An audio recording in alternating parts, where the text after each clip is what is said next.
امام جعفر صادق علیہ الصلوۃ والسلام، امام کا ایک صحابی، اس نے کہا یہ قریش بہت فخر کرتے ہیں اپنے لینیج کے اوپر، اور مجھے آج ایک قریشی نے بہت انفیریئر فیل کرایا، کہا بھئی ہمارا تو شجرہ بڑا اعلیٰ ہے، ہم تو قریشی ہیں۔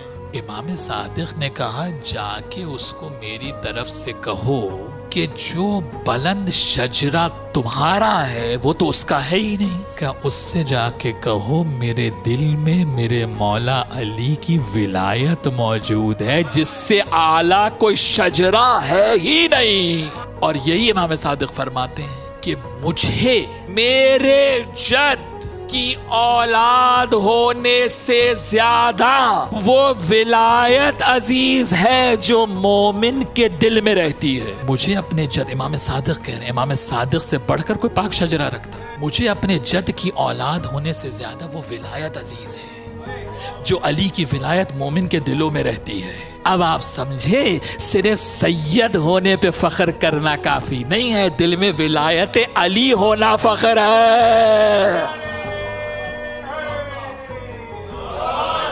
اس سے کوئی کمال آنے والا نہیں ہے۔ ہمارا جو سید ہے اس میں اس کا کیا کمال؟ کمال تو یہ ہے کہ دل میں علی کی ولایت ہو۔ اب آپ مجھے بتائیے وہ ولایت علی بن ابی طالب کہ جو ولایت مولا صادق کو اپنے لینیج سے، اپنی نسل سے زیادہ محبوب ہے، وہ ولایت آپ کے دل میں ہے، تو مومن کا دل کتنا پاک ہونا چاہیے۔ ہر لمحے یہ یاد رہنا چاہیے نا کہ میں دل میں کتنی پاک و طاہر شے لے کے گھوم رہا ہوں۔